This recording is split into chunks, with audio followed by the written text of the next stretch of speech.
بالله من الشيطان الرجيم. بسم الله الرحمن الرحيم. يا أيها الذين آمنوا اجتنبوا كثيرا من الظن إلا بعض الظن إثم ولا تجسسوا ولا يغتب بعضكم بعضا أيحب أحدكم أن يأكل لحم أخيه ميتا فكرهتموه واتقوا الله إن الله تواب رحيم. سورة الحجرات پارہ نمبر 26 آیت نمبر 11. وعن أبي هريرة رضي الله عنه قال قال رسول الله صلى الله عليه وسلم لا تحاسدوا ولا تناجشوا ولا تباغضوا ولا تدابروا وكونوا عباد الله إخوانا إلى آخر الحديث.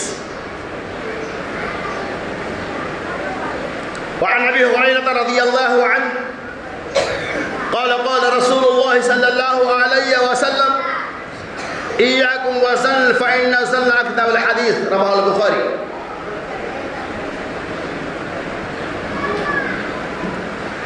ہر قسم کی حمد و تعریف بڑائی اور کبریائی اللہ تبارک و تعالی کے لیے ہے. محترم سامعین، آج کے اس خطبہ جمعہ میں اصلاح معاشرہ سے متعلق انشاءاللہ اس آیت کی روشنی میں ہم اپنی باتوں کی وضاحت کریں گے. اللہ سے دعا کہ اللہ تبارک و تعالی ہمیں سننے سے زیادہ عمل کرنے کی توفیق رفیق عطا فرمائے. میرے دوستوں، بزرگوں اور ساتھیوں، اللہ تبارک و تعالی نے فرمایا یا ایھا الذین آمنوا اجتنبوا کثیرا من الظن، کہ اے ایمان والو تم اکثر و بیشتر گمان سے بچو. ان بعض الظن اثم، کیونکہ بعض گمان یہ گناہ ہے. یا ایھا الذین آمنوا اجتنبوا کثیرا من ان بعض الظن اثم ولا تجسسوا ولا یغتب بعضکم بعضا.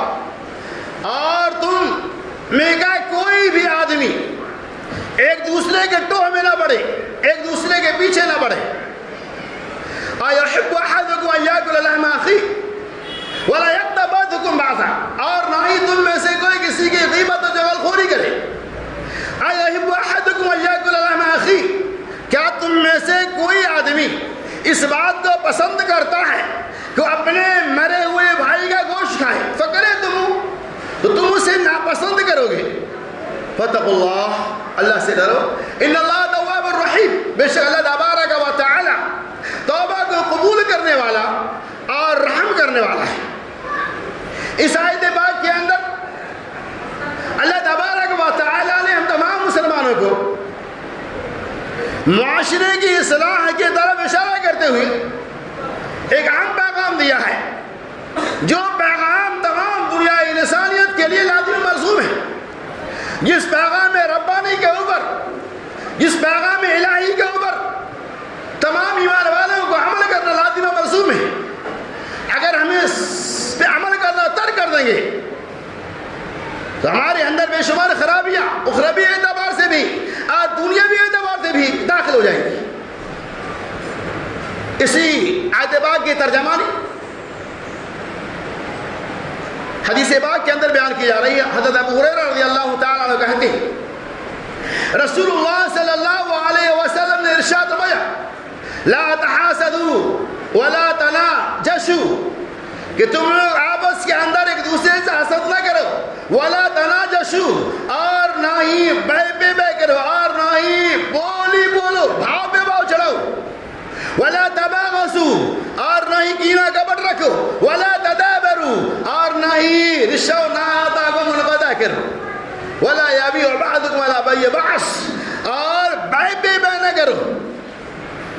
وَكُونُوا عِبَادَ اللَّهِ إِخْوَانًا، تم تمام کے تمام آپس کے اندر اللہ کے بندے اور بھائی بھائی. اس حدیث پاک کے اندر بھی اللہ تبارک و تعالی اللہ کے نبی صلی اللہ علیہ وسلم میں پیغام دے رہا ہے کہ لا تحاسدوا تحاسدوا، آپس کے اندر حسد نہ کرو. تو اللہ رب العالمین یا ایھا الذین آمنوا اجتنبوا کثیرا من الظن، کہ ایمان والو تم بدگمانیوں سے بچو، اس لیے کہ اکثر و بیشتر بدگمانیاں گناہ ہوتا ہے. بدگمانی کا مطلب یہ ہوتا ہے کہ آدمی کسی کے بارے میں ذہن و دماغ کے اندر کوئی خیال پیدا کر لے، کسی کے بارے میں کوئی سوچ لے اپوزٹ معاملے کے سے متعلق. اور اللہ کے نبی صلی اللہ علیہ وسلم کی ترجمہ نکالی ایاکم والظن فإن الظن أكذب الحدیث، تم لوگ اکثر و بیشتر بدگمانیوں سے بچو، اس لیے کہ اکثر و بیشتر بدگمانیوں کے اندر کیا ہوتا ہے؟ گمان کے اندر کیا ہوتا ہے؟ اکذب الحدیث، جھوٹی باتیں ہوتی ہیں. اور یہ مسلم حقیقت ہے کہ معاشرے کے اندر کسی بھی گھر کا معاملہ ہو، کسی تنظیم کا معاملہ ہو، کسی ادارے کا معاملہ ہو، کسی اور شعبۂ ذات کا معاملہ ہو، تمام ان شعبۂ ذات کے اندر آپ دیکھتے ہوں گے کہ گمان کی وجہ سے، بدگمانی کی وجہ سے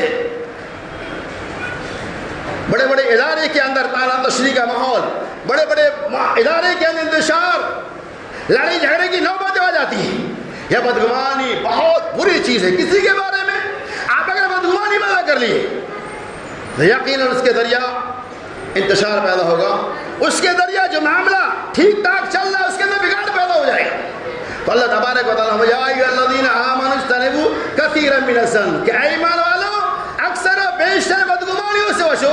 یہ بدگمانی بہت ہی مہلک بیماری ہے، بہت ہی خطرناک چیز ہے، یہ تباہ برباد کر دینے والی چیزیں ہیں. اور حقیقت حال ایسا ہی ہے جسے آپ روزمرہ کی زندگی میں دیکھتے ہیں. اور نبی اعظم محمد رسول اللہ صلی اللہ علیہ وسلم نے اس کی ترجمہ بھی کر دیا کہ بدگمانی یہ جھوٹی باتیں ہیں، اور اکثر بیشتر ایسا ہی ہے. اور اس کے بعد اللہ نمایا وَلَا يَا أَيُّهَا الَّذِينَ آمَنُوا اجْتَنِبُوا كَثِيرًا مِنَ الظَّنِّ إِلَّا بَعْضَ الظَّنِّ إِثْمٌ وَلَا تَجَسَّسُوا، اور کسی کے ٹو میں نہ پڑھو، کسی کے ساتھ حسد ڈار جلن نہ کرو، کسی کے قرآن کے پیچھے نہ پڑھو. عام طور پہ معاملہ ایسا ہمارے اور آپ کے بیچ آج ہے کہ لوگ ایک دوسرے کے ٹو میں پڑ جاتے ہیں، لوگ ایک دوسرے کے پیچھے پڑ جاتے ہیں. یہ آدمی اچھا کھا رہا ہے تو کیوں کھا رہا ہے، یہ آدمی اچھا پہن رہا ہے تو کیوں پہن رہا ہے، یہ آدمی 2-3 دن کا مالک ہو گیا تو کسی حرام پیسے سے ہی ہوا ہوگا. ایسا تصورات لوگوں کا ہونے لگتا ہے. یہ تو بدگمانی ہے. اللہ تبارک و تعالیٰ نے فرمایا کہ تم وَلَا تَجَسَّسُوا، ٹو میں نہ پڑھو، ایک دوسرے سے حسد ڈالا کرو. یہ بہت ہی خطرناک چیز ہے. اور محمد رسول اللہ صلی اللہ علیہ وسلم لا تحاسدوا، اے لوگو ایمان والو تم کسی سے حسد نہ کرو. یہ حسد بہت ہی بری چیز ہے. اتنی بری چیز ہے کہ محمد رسول اللہ صلی اللہ علیہ وسلم نے ارشاد میں ان الحسد یاکل الحسد کما تاکل النار الحطب.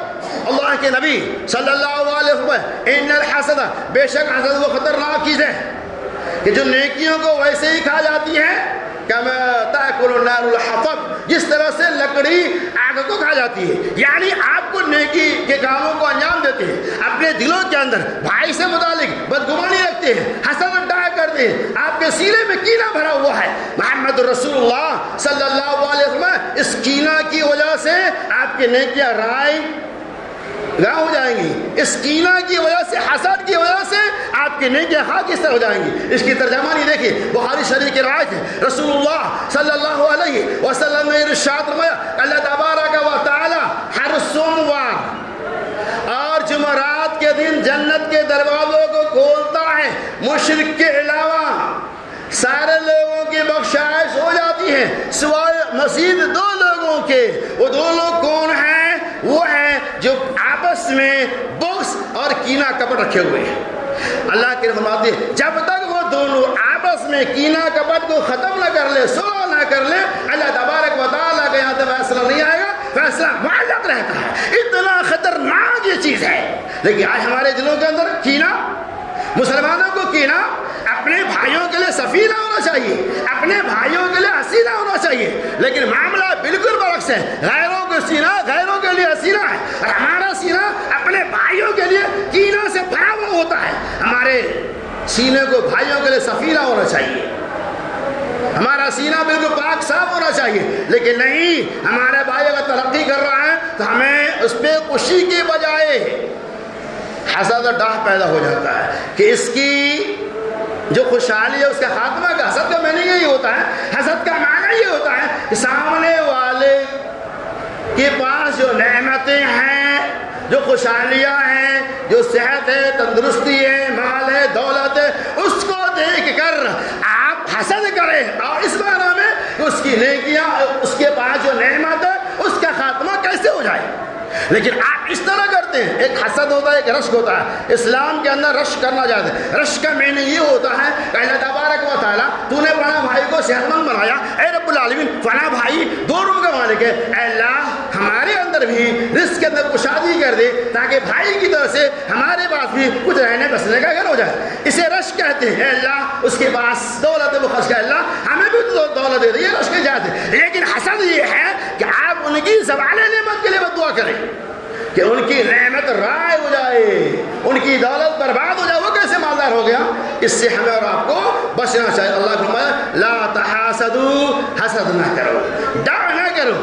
آج میں بتاؤں, ارسطو کا ایک قول موجود ہے, غور سے سنیے آپ, کہ آدمی, انسان اپنے دکھ سے اتنا دکھی نہیں ہے. غور سے سنیے گا, انسان اپنے دکھ سے اتنا دکھی نہیں ہے جتنا وہ دوسروں کے سکھ سے دکھی ہے. کیا سمجھے؟ یعنی جتنا آپ پریشان حال ہے, بھوکے مر رہے ہیں, رہنے کا گھر نہیں ہے, کھانے کا غلہ نہیں ہے, اس سے آپ کو اتنی تکلیف نہیں ہے. اور رسول نے کہا کہ دوسرے کے سکھ سے جتنا آپ کو تکلیف ہے, اپنی دکھ سے, اپنی تکلیف سے آپ کو اتنا دکھ نہیں ہے. کیا پتہ چلا؟ پتہ چلا کہ دوسرے کی دولت کو دیکھ کر ہمارے اندر حسد پیدا ہو جاتا ہے. اس کی شریعت کے اندر کوئی گنجائش نہیں ہے. محمد رسول اللہ صلی اللہ علیہ وسلم نے ارشاد فرمایا ولا تحاسدوا, آپس کے اندر حسد نہ کرو, اپنے بھائیوں سے چلن نہ کرو. بھائی کی ترقی کو دیکھ کر آپ ان کے لیے دعائیں کریں. لیکن حدیث میں سناتا ہوں, متفق علیہ روایت ہے, عن عبد اللہ بن عمر رضی اللہ عنہ قال قال رسول اللہ صلی اللہ علیہ وسلم لا حسد الا اثنين رجل اعطاه الله القرآن ويقضي به ويعلمها ورجل اعطاه الله المال وينفقه في الليل والنهار وفي رواية أخرى فسلطه على حلقته. متفق علیہ. حضرت عبداللہ ابن عمر رضی اللہ تعالیٰ عنہ کہتے ہیں رسول اللہ صلی اللہ علیہ وسلم نے ارشاد میں لا حسد الا اثنين, کہ حسد 2 مقامات کے علاوہ جائز نہیں. حسد تو جائز کیسے ہوگی؟ میں نے بتا دیا کہ کتنا خطرناک ہے. لیکن اللہ کے نبی صلی اللہ علیہ وسلم آتے ہیں 2 مقامات ایسے ہیں جہاں حسد جائز ہے. اثنين, نمبر 1 رجل آتاہ اللہ القرآن, ایک وہ آدمی جسے اللہ تبارک و تعالی نے قرآن دیا, وَيَقْضِي بِهَا وَيُعَلِّمُهَا, اس کے ذریعہ وہ لوگوں کے درمیان فیصلے کرتے ہیں, دنوں رات قرآن کی تعلیم کو عام کرتے ہیں. وَرَجُلٌ آتَاهُ اللَّهُ الْمَالَ, دوسرا وہ انسان جسے اللہ تبارک و تعالی نے مال دیا اور اس مال کو وہ دنوں رات اللہ تبارک و تعالی کے راستے میں خرچ کرتے ہیں, اللہ کے راستے میں لٹاتے ہیں. یہ 2 مقامات ایسے ہیں جس کے بارے میں امام کائنات محمد رسول اللہ صلی اللہ علیہ وسلم نے فرمایا کہ حسد آپ کر سکتے ہیں. کس طرح سے؟ وہ اس طرح کہ اے رب العالمین فلاں کا بیٹا حافظ قرآن بن گیا, اے رب العالمین فلاں کا بیٹا عالم دین بن گیا, اے رب العالمین فلاں کا بیٹا تراویح سنا رہا ہے, اے اللہ میرے پاس بھی اولاد ہے, اے اللہ میرے لڑکے کو بھی تو حافظ قرآن بنا دے تاکہ فلاں لڑکی کی طرف سے میرا لڑکا بھی تراویح سنانے والا بن جائے, فلاں لڑکی کی طرف سے میرا لڑکا بھی لوگوں کو, بچوں کو حافظ قرآن بنانے والا بن جائے, میرا لڑکا بھی فلاں لڑکی کی طرف سے دین کی باتیں پھیلانے والا بن جائے. اس طرح سے آپ کر سکتے ہیں جیسے. نمبر 2, اور ایک وہ انسان جسے اللہ نے مالدار بنایا, بہت زیادہ مالدار ہے, وہ دنوں رات اللہ تبارک و تعالیٰ کی نعمت کو بندوں پہ, محتاجوں پہ, مسکینوں پہ, غریبوں کو خرچ کرتے ہیں. ہم یہ کہتے ہیں رب العالمین فلاں بھائی کو تو نے مالدار بنایا, اے اللہ تو مجھے بھی مالدار بنا دے, میں تیری راہوں سے زیادہ خرچ کروں گا. اس طرح سے آپ خرچ کر رہے ہیں تو شریعت اس کی گنجائش, اس کے علاوہ اور کوئی طریقہ نہیں ہے کہ اپنے بھائی سے آپ حسد کر سکتے. ولا تحاسدوا, حسد کرنا یہ جائز نہیں. ولا تناجشوا, بعض روایتوں کے دوسری روایت ہے ولا تنابسوا ولا تجسسوا. بہرحال اس روایت کے اندر امام بخاری کی روایت ولا تناجشوا, اور تم ایک دوسرے کی بولی بولنا بولو، یعنی بھاؤ تاؤ نہ چل، اس کا مطلب کیا ہوتا ہے؟ ولا تناجشوا کا معنی یہ ہوتا ہے کہ کوئی بھی آدمی کوئی سامان خرید رہا ہے، مکانوں مکانوں گھروں کپڑا جو بھی ہو، اب آپ کو وہ چیز لینا نہیں ہے اور آپ آج آ کے کھڑے ہو گئے، اس کی اصل قیمت 10,000 روپیہ، آپ نے اسے 12,000 روپے لگا دیا تاکہ سامنے والا آدمی نہ خریدے اور آپ کو لینے کی نیت نہیں ہے۔ اللہ کے نبی صلی اللہ علیہ وسلم ایسا جائز نہیں ہے۔ ولا تناجشوا، تم سودے میں سودے اس نیت سے کہ سودے کے بھاؤ بڑھا کر تم وہاں سے بھاگ لو، یہ تمہارے لیے جائز نہیں۔ آج ہمارے اندر یہ بھی ہمارے بھی یہ چیزیں موجود ہیں کہ آپ کو کوئی مکان نہیں خریدنا ہوگا، آپ کو کوئی دکان نہیں خریدنا ہوگا، آپ کو کوئی سامان نہیں خریدنا ہوگا، طاقت نہیں ہے آپ کے پاس، آپ کیا کریں گے؟ نہ میں خریدوں گا، میں نہ سامنے والے کو خریدے دوں گا۔ یہ اسلام کے اندر جائز نہیں ہے۔ اللہ کے نبی، آپ کیا یہ چیزیں مسلمانوں کے اندر نہیں ہے؟ اللہ اس بدترین لعنت سے ہمیں اور آپ کو محفوظ اور معصوم رکھے۔ ولا تناجشوا ولا تباغضوا، اور کینہ کبت نہ رکھو، بغض نہ رکھو اپنے بھائیوں سے۔ اسلام کے اندر بغض جائز ہے ہی نہیں، کینہ کبت رکھنا جائز ہے ہی نہیں۔ کسی وجہ سے اگر ہوگا صرف 3 دن تک آپ رکھ سکتے ہیں، تیسرے دن کے بعد آپ کو اس سے سلام علیک کر دینا چاہیے، ورنہ اللہ تبارک و تعالیٰ کہ یہاں اس معاملے میں آپ کی پکڑ، یہ بھی چیزیں آج ہمارے بھی موجود ہے۔ سال گزر جاتا ہے، اپنے دن میں ہم کینہ رکھے ہوئے ہوتے ہیں، اپنے بھائی سے بغض رکھے ہوئے ہوتے ہیں، یہاں تک کہ دیکھا گیا بھائی کا انتقال ہو گیا، اس سینے کے اندر بغاوت کی وجہ سے ہم جنازے کی نماز بھی شریک نہ ہوئی۔ اللہ تبارک و تعالیٰ کا کہاں سے ہمارے پر رحم و کرم ہوا؟ اللہ اسی بدترین عادت سے، لعنت سے ہمیں اور آپ کو محفوظ رکھے۔ ولا تدابروا، اور تم رشتہ و ناطہ کو نہ توڑو۔ رشتہ و ناطہ کو توڑنا یہ حرام ہے۔ آج یہی معاملہ ہمارا بھی بہت زیادہ ہے، معمولی باتوں پر رشتہ ناطہ کو توڑ دیتے ہیں، حالانکہ پورا سنبھالنا چاہیے۔ ولا تدابروا، اس کے بعد اللہ کے نبی صلی اللہ علیہ وسلم ولا یبیع بعضکم علی بیع بعض، اور سودا بے سودا نہ کرو، بے بے نہ کرو، یعنی ایک بھائی سودا کر رہا ہے، وہ جو میں نے بتایا تھا وہ الگ میننگ ہے اس کا، اس کا میننگ الگ ہے۔ اللہ کے نماتے ہیں اگر سودا بے سودا نہ کرو، مطلب ایک بھائی سودا کر رہا ہے، ایک بھائی کوئی مکان کا قیمت لگا رہا ہے، اب وہاں پر تم کوئی قیمت طے نہ کرو جب تک کہ وہ بھائی وہاں سے جدا نہ ہو جائے، یا تو اس کا سودا اس سے ہو جائے یا سودا اس سے نہ ہو، تو پھر اس کے بعد سودا نہیں ہوا تو آپ اپنے حساب سے بھاؤ تاؤ کر سکتے، کوئی مسئلہ نہیں ہے، جیسا بھی چاہو کر سکتے ہیں۔ بے کرنا، ایک خریدار موجود ہے، اب وہاں جا کر پھر خریدنے لگے، ایسا کرنا یا بیع بعضکم علی بیع بعض، یہ بھی برائیاں آج ہمارے اندر موجود ہیں۔ وَكُونُوا عِبَادَ اللَّهِ إِخْوَانًا، اور اللہ کے نبی فرماتے ہیں وَكُونُوا عِبَادَ اللَّهِ إِخْوَانًا، اور تم تمام کے تمام اللہ کے بندے ہو اور آپس میں دوسرے کے بھائی ہو، لہذا بھائی کی غیبت اور چغلخوری نہ کرے۔ اللہ فرماتا وَلَا يَغْتَبْ بَعْضُكُمْ بَعْضًا، اور بعض کی غیبت اور چغلخوری نہ کرے۔ غیبت تو یہ عام ہے، غیبت سننے میں مزہ آتا ہے، سننے والوں کی بھی گرفتاری ہوتی ہے۔ ہمیں غیبت کرنے سے بھی اور غیبت سننے سے بھی اجتناب کرنا چاہیے۔ اللہ فرماتے ہیں وَلَا يَغْتَبْ بَعْضُكُمْ بَعْضًا، اور تم میں سے کوئی کسی کی غیبت نہ کرے۔ اللہ کے رسول صلی اللہ علیہ وسلم ایک موقع سے کہہ رہے تھے ایک دوسرے کی غیبت نہ کرے۔ ایک صحابی نے کہا یا رسول اللہ صلی اللہ علیہ وسلم غیبت، اے اللہ کے رسول صلی اللہ علیہ وسلم غیبت کیا؟ آپ نے غیبت یہ ہے، غیبت کیا؟ آپ نے غیبت کیا بتایا؟ اپنے بھائی کے عدم موجودگی میں اس کی برائی بیان کرنا۔ اللہ کے رسول صحابی نے کہا کہ یا رسول اللہ صلی اللہ علیہ وسلم اگر وہ برائی اس کے اندر موجود ہے تب، وہ خامی اس کے اندر موجود ہے تب۔ اللہ کے نبی نے فرمایا یہی تو غیبت ہے، یعنی ان کے اندر کوئی برائی پائی جاتی، اس برائی کا تذکرہ آپ کسی اور کے پاس کر رہے ہیں تاکہ ان کی ذلت و رسوائیاں ہو، ان کی عزت ملیاں میٹ ہو جائے، تاکہ ان کی بے عزتی ہو۔ اللہ کے نبی فرماتے ہیں کہ اگر اس کے اندر وہ برائی ہے جس کا تذکرہ تم کسی کے پاس کر رہے ہو، یہی تو غیبت ہے۔ اور اگر یہ چیز نہیں ہے تو اتہام غیبت سے بھی ڈال سکتے۔ کیا پتا چلا کہ اگر کسی آدمی کے اندر کوئی خامی ہے، کوئی برائی ہے، تو خیر کا یہ ہے کہ آپ ان کے سامنے ان کے نشان نہیں کرو، ان کے ذریعے واٹس ایپ کے کر کے کہ یہ خامیاں آپ کے اندر ہیں، آپ اسے اصلاح کرو. یہ ایک اصلاح کا طریقہ ہے، لیکن ان کی خامیوں کو لے کر ہوٹلوں میں، بازاروں میں، سڑکوں پہ، گھروں پہ بیٹھ کر اب ان کی لگے گسائی کرنے، اور سامنے والا انٹی آدمی ہے وہ 8 لاکھ مرچی ملا دیتا ہے، 10% اور بڑھا دے گا.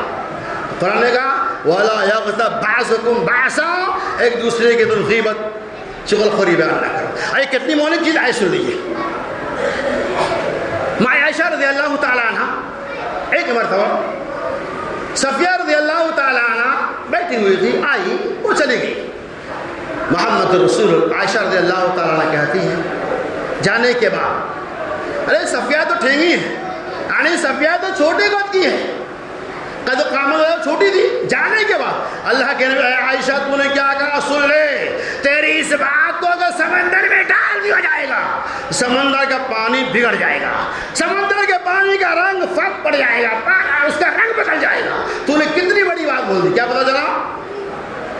یہ تو ہمیں اور آپ کو معمولی نظر آتی. اللہ کے نبی نے فرمایا سختی کے ساتھ منع کیا، کہا تمہاری اس بات کو سمندر کے پانی میں ڈال دیا جائے تو پانی بگڑ جائے گا. یعنی غیبت اور چغل خوری کتنی بری چیز ہے. وَلَا يَغْتَبْ بَعْضُكُمْ بَعْضًا، بعض کی غیبت و چغل خوری بیان نہ کرے، چغل خوری نہ کرے. آج ہمارے بھی یہ بیماریاں ہمیں نماز پڑھ کے نکل گئے اور ایک دوسرے کی چغل خوریاں، غیبت، برائیاں بیان کرنا شروع کر دیے. کبھی کسی موقع سے اگر کوئی ایسی بات کرے جو سامنے والا اسے ناراض ہو سکتا ہے، یہ غیبت امر کے سامنے ان کی اصلاح کی نیت سے کرے، انشاءاللہ اصلاح ہو جائے گا. لیکن اکثر و بیشتر ایسے لوگ ہیں جو ہمارے ٹوک کو، ہماری برائیوں کو، ہماری خامیوں کو نکال کر برسر عام سے کرنا چاہتے ہیں تاکہ ان کی بےعزتی ہو. تو لہٰذا اس طرح کی تمام غیبتوں سے ہمیں اور آپ کو اجتناب کرنا چاہیے. اور اگر آپ نے اجتناب نہیں کیا تو اس کا بھیانک انجام سن لیجیے. رسول اللہ صلی اللہ علیہ وسلم معراج میں گئے بالاختصار، اور آپ نے وہاں دیکھا کہ ایسا شخص ہے، اس آدمی کا ناخن تانبے کا ہے. ناخن کس چیز کا ہے؟ تانبے کا ہے. اور اسی ناخن، تانبے والے ناخن سے اپنے چہرے کو نوچتا ہے. اللہ کے نبی نے جبرائیل امین سے پوچھا ہے جبرائیل یہ کون لوگ ہیں؟ کہا یہ وہ لوگ ہیں جو دنیا کے اندر اپنے بھائیوں کی غیبت کیا کرتا تھا. دوسری روایت آتی ہے اللہ نے ایک شخص کو دیکھا، ان کے گردن سے، یہ گردن ہے، ان کے گردن سے گوشت کو کاٹا جا رہا ہے اور اسی گوشت کو انہیں کھلایا جا رہا ہے. جبرائیل امین نے کہا یہ وہ لوگ ہیں جو دنیا کے اندر اپنے بھائیوں کی غیبت و چغل خوری کر کے ان کا گوشت کھایا کرتا تھا، جس کے بارے میں رب العالمین نے فرمایا وَلَا يَغْتَبْ بَعْضُكُمْ بَعْضًا، تم میں سے بعض کی غیبت نہ کرے. وَلَا يَغْتَبْ بَعْضُكُمْ بَعْضًا أَيُحِبُّ أَحَدُكُمْ أَن يَأْكُلَ لَحْمَ أَخِيهِ، کیا تم میں سے کوئی آدمی اس بات کو پسند کرتا ہے کہ اپنے مرے ہوئے بھائی کا وہ گوشت کھائے؟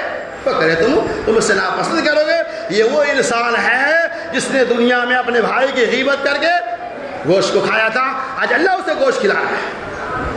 حضرت ماعز اسلمی رضی اللہ تعالی عنہ بالاختصار، ماعز اسلمی رضی اللہ تعالی عنہ سے زنا کا صدور ہو گیا. تفتیش و تحقیق کے بعد محمد رسول اللہ صلی اللہ علیہ وسلم نے حضرت ماعز اسلمی رضی اللہ تعالی عنہ کو سنسار کرنے کا حکم دے دیا. پتھر مار مار کے انہیں سنسار کر دیا گیا. وہ تو پاک ہوئے، معاملہ ختم. 2 صحابی اس میں تبصرہ کرتے ہیں. 2 صحابی نے کہا اور ان کی موت تو کتے کی طرح سے گھسیٹ کے، پتھر مار مار کے انہیں کتے کی طرح سے سنسار کر دیا گیا. رسول اللہ صلی اللہ علیہ وسلم بچانا جا رہے تھے. محمد رسول اللہ صلی اللہ علیہ وسلم نے اس بات کو سن لیا، تھوڑا اور آگے بڑھے تو آپ نے راستے میں دیکھا ایک گدھا مرا پڑا ہوا ہے. کہا دونوں صحابی کو بلاؤ. بلایا گیا اور کہا جاؤ اس گدھے کا گوشت کھا لو. دونوں صحابی نے کہا یا رسول اللہ صلی اللہ علیہ وسلم، کیا ہم میں سے کوئی آدمی اس مرے ہوئے گدھے کا گوشت کھانا پسند کرے گا؟ اللہ کے رسول صلی اللہ علیہ وسلم نے ارشاد میں تم نے اپنے بھائی ماعز اسلمی رضی اللہ تعالی عنہ کی غیبت کر کے ان کا گوشت کھا لیا. کیا پتہ چلا؟ غیبت چغلخوری اسلام کے اندر جائز ہے ہی نہیں. لہذا اللہ تبارک و تعالیٰ سے دعا کرتا ہوں کہ رب العالمین ہمیں آپس کے اندر حسد و داہ، جلن، کینہ، کپٹ وغیرہ سے بچتے ہوئے غیبت و چغلخوری جو بدترین صفات اللہ تعالیٰ، اس سے بھی ہمیں اور آپ کو، تمام مسلمین اور مسلمات کو ہمیشہ بچنے کی توفیق رفیق عطا فرمائے. آمین. وآخر دعوانا ان الحمد للہ رب العالمین.